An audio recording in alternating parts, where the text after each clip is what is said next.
आप सभी का हमारे चैनल पर बहुत बहुत स्वागत है। आज हम बात करते हैं लेंस की। लेंस वास्तव में आपने 10th क्लास में पढ़ लिया था। लेंस ऐसा होता है, देखो कॉमनली लेंस ऐसा, एक पृष्ठ तो ये होता है, ये भी अपवर्तक पृष्ठ है, और एक पृष्ठ ऐसा होता है, ये भी अपवर्तक पृष्ठ है। तो वास्तव में एक तो ये अपवर्तक पृष्ठ है और दूसरा ये अपवर्तक पृष्ठ है। तो दो अपवर्तक पृष्ठों से मिलकर बनता है लेंस। दो अपवर्तक पृष्ठों के मिलकर बनता है लेंस। साथ में इन दोनों पृष्ठों के बीच में कोई पारदर्शी माध्यम उपस्थित रहता है, मतलब कि अपारदर्शी नहीं होता। अगर अपारदर्शी बरतेंगे तो लेंस नहीं बनेगा। ये पारदर्शी माध्यम उपस्थित रहता है। तो देखो परिभाषा आप, दो अपवर्तक पृष्ठों के बीच स्थित समांग पारदर्शी माध्यम को जैसे कांच, समांग पारदर्शी माध्यम भी जैसे कांच अगर उपस्थित हो तो उसे क्या कहते हैं? लेंस कहते हैं। लेंस दो प्रकार के होते हैं। पहला उत्तल लेंस। उत्तल लेंस की खासियत क्या होती है कि ये किनारों पर तो होता है पतला और बीच में होता है मोटा, बस ये बात है। ये लेंस किनारों पर पतले तथा बीच में मोटे होते हैं। पहली बात, इस लेंस को अभिसारी लेंस भी कहते हैं। उत्तल लेंस को अभिसारी कहते हैं क्योंकि यह लेंस प्रकाश की किरणों को इकट्ठा करता है। जो उपकरण प्रकाश की किरणों को इकट्ठा करता है उसके लिए अभिसारी शब्द काम में आता है। अवतल जो दर्पण था वो वहाँ अभिसारी दर्पण था। वहाँ भी मैंने जोर देके ये बात बताई थी कि उत्तल लेंस अभिसारी लेंस है क्योंकि ये प्रकाश की किरणों को इकट्ठा करता है। उधर अवतल दर्पण प्रकाश की किरणों को इकट्ठा करता है, इसलिए अवतल दर्पण को अभिसारी दर्पण कहते हैं। समझ में आई होगी बात? तो देखो, क्योंकि यह लेंस प्रकाश की किरणों को इकट्ठा करता है। अब हम बात करते हैं अगले टॉपिक की, और अगला है नंबर 2 अवतल लेंस। उल्टा अवतल लेंस का छोटा सा डायग्राम मैं बताऊं समझने के हिसाब से कि इसमें ये होता है ऐसा, ये किनारों पर तो मोटा है और बीच में क्या है, देखो यहाँ क्या है, पतला है। तो देखो, वे लेंस जो किनारों पर मोटे तथा बीच में पतले होते हैं अवतल लेंस कहलाते हैं। इन लेंसों को अपसारी लेंस भी कहते हैं क्योंकि ये लेंस प्रकाश की किरणों को फैलाते हैं। तो फैलाने वाले को तो अपसारी कहते हैं और इकट्ठा करने वाले को अभिसारी कहते हैं। तो एक जनरल सी परिभाषा थी जो आपने 10th क्लास में पढ़ ली थी। अगला जो टॉपिक है वो इम्पोर्टेंट है, एग्जाम में जरूर पूछा जाता है, आप उसको देखें कि पतले लेंस द्वारा अपवर्तन। इसका नाम है टॉपिक का पतले लेंस द्वारा अपवर्तन या फिर लेंस मेकर सूत्र, दोनों इसके नाम है। लेंस मेकर सूत्र के नाम से भी ये आ जाता है और पतले लेंस द्वारा अपवर्तन के नाम से भी ये आ जाता है। वेरी मोस्ट है और 2017 में एग्जाम में पूछा हुआ है, यहाँ 2017 मैंने लिख रखा है। तो देखो, माना एक उभयोत्तल लेंस है, डायग्राम इसका अगले पेज पर है, वहां देखेंगे हम, पहले पढ़ लेते हैं जो भी दे रखा है, जो बाद में आप उतारते रहना। माना एक उभयोत्तल है, उभयोत्तल मतलब उभय प्लस उत्तल, जिसके दोनों पृष्ठ उत्तल हों वो उभयोत्तल होता है। जिसके पदार्थ का अपवर्तनांक n2 है, मतलब कि उभयोत्तल लेंस, इसको आप उभयोत्तल लेंस मान सकते हो। ये उभय प्लस उत्तल, इधर से भी उत्तल है इधर से भी उत्तल है, तो ये क्या बन गया, उभयोत्तल लेंस है। साथ में इसके अंदर जो कांच है उस कांच का अपवर्तनांक क्या माना इसने, n2 माना यह लेंस n1 अपवर्तनांक वाले माध्यम में उपस्थित है। मतलब इस लेंस के चारों तरफ जो उपस्थित है वो क्या है, n1 अपवर्तनांक वाला माध्यम। माना यह लेंस दो पृष्ठ AP1B तथा AP2B से मिलकर बना है। अगले डायग्राम में आपको दिख जाएगा। वैसे ये ऐसे बनाया, A तो यहाँ लिखा था, B यहाँ लिखा था, इसको P1 बताया था और इसको P2 बताया था। तो AP1B हो गया, इधर AP2B हो गया। तो यह लेंस दो पृष्ठ AP1B तथा AP2B से मिलकर बना है, जिनकी वक्रता त्रिज्याएं R1 तथा R2 हैं। कितनी है? वक्रता त्रिज्याएं R1 तथा R2 हैं। आगे देखिए अब आप,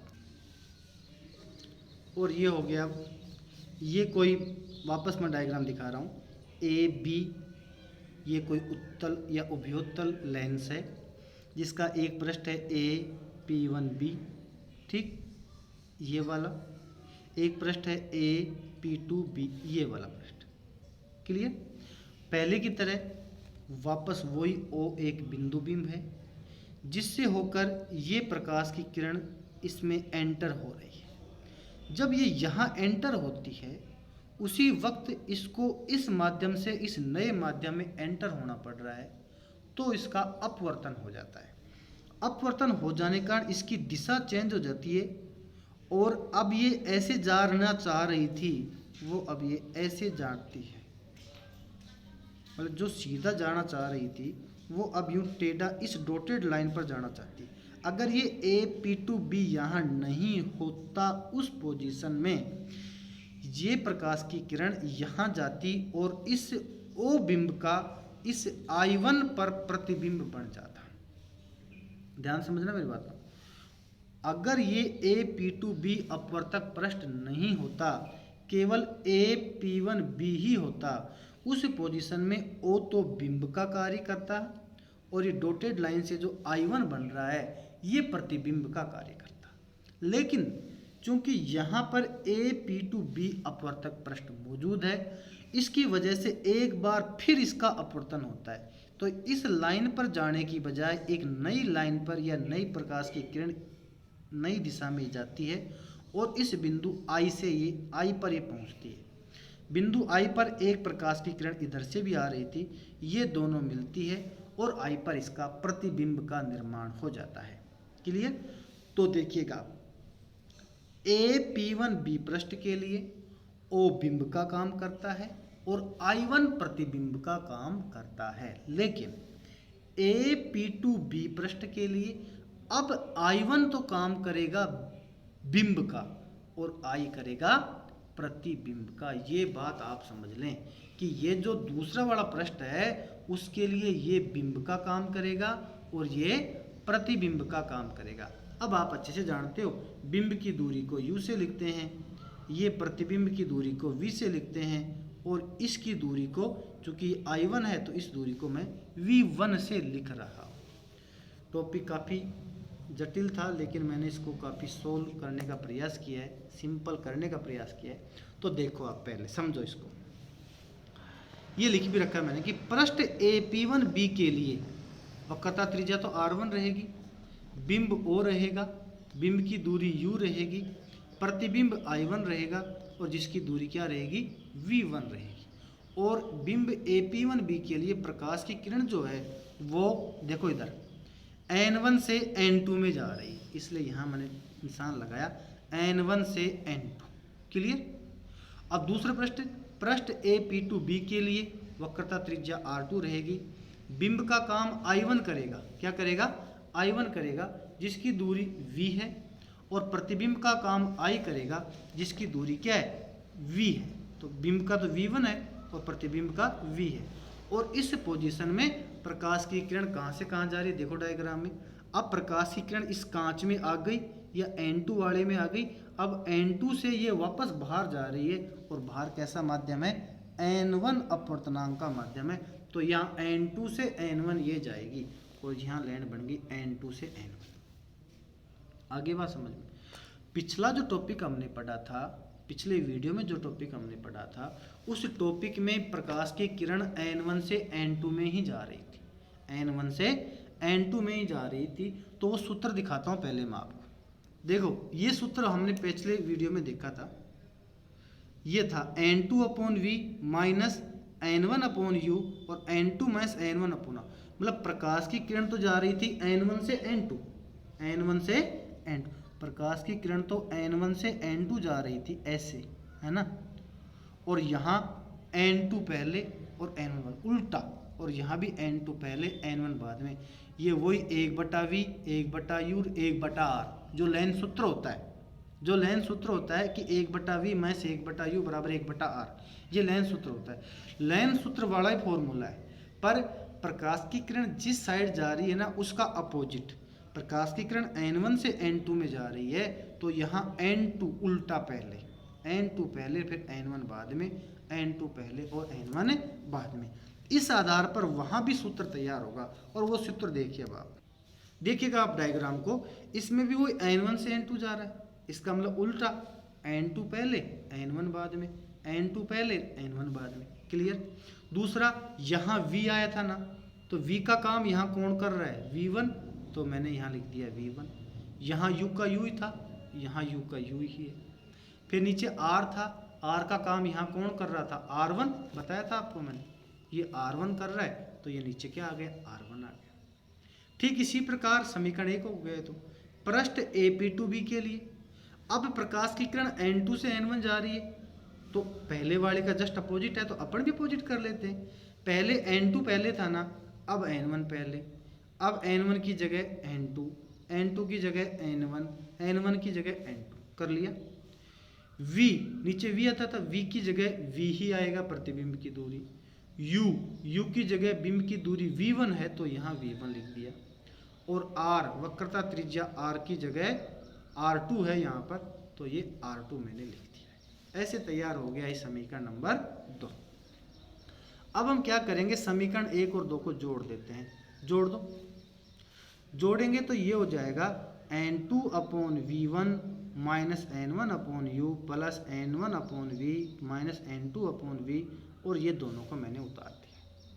दोनों समीकरणों को सीधा सीधा जोड़ दिया, जो कटे उसको काट लो। N2/V1 N2/V1 आपस में कट गया और यहाँ आ गया N1/V माइनस N1/U। अब N2 माइनस N1 दोनों में क्या आएगा, कॉमन ले लो, आप बाहर निकाल लो। तो यहाँ तो N2 माइनस N1 ही था, इसलिए यहाँ बच गया 1/R1।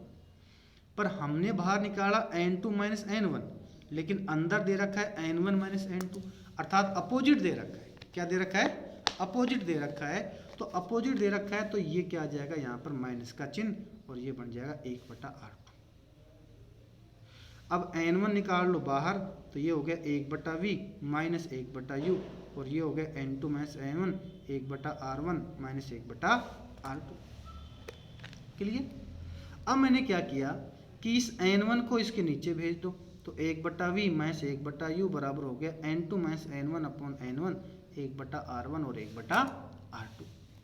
अब इसको सोल्व करें आगे, अगली स्टेप देखिए। अब आप ये देखिए, अगली स्टेप है कि 1/V माइनस 1/U बराबर क्या हो जाएगा, N2 माइनस N1/1।